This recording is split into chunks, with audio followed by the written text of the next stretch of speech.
Do you feel like you just can't get happy? Are you finding you're pulling away from friends? Do you sometimes sit in your room, in the dark, not even realizing how many hours have passed?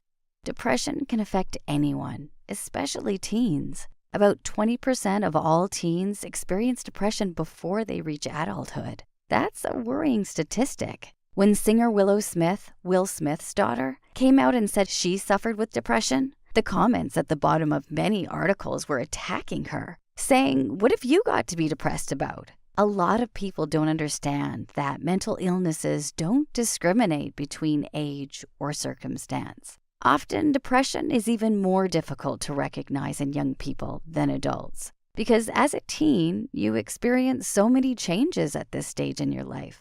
But the longer you feel this way, the more likely it's going to disrupt your life and turn into a long-term problem. So Psych2Go shares with you 5 ways to recognize depression. 1. Continuous low mood or sadness.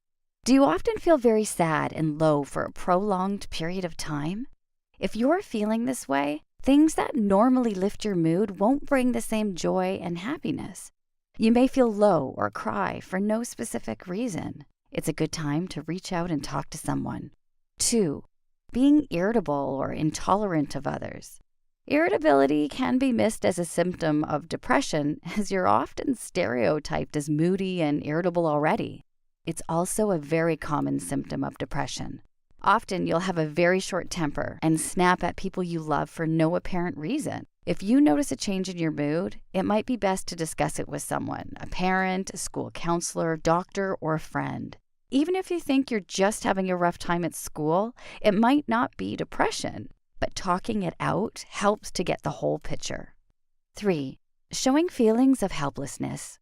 If you're suffering with depression, you'll feel out of depth, like you aren't in control of your life. You can feel completely helpless and confused. While these feelings are normal as you go through changes in your body and growing up, be aware if this symptom persists for longer than a few weeks. Feelings of unhappiness, worry, guilt, being fearful, helpless, hopeless, or lonely could all be signifying that something more serious is wrong. 4. Increasing social isolation. Do you want to just be left alone? When you're not feeling like yourself and your mood is low, it can lead to social isolation. It can be hard being around people because you feel like you have to act like you normally would.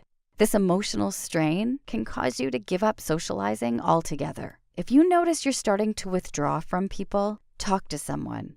Even if you feel you're just having difficulties with friends, it may not always be a sign of depression, but dealing with it now can help stop it turning into something more. 5. Little to no enjoyment of things you once liked. Have you lost interest in being involved in after-school clubs, music practice, or sports? Do you feel like you don't want to go and are contemplating dropping out? You might not even watch your favorite TV shows with as much interest. Not enjoying things you once liked could be a sign you're depressed. Have you struggled with depression? What do you do to help? Psych2Go would love to know. Be sure to leave a comment below. Thanks for watching.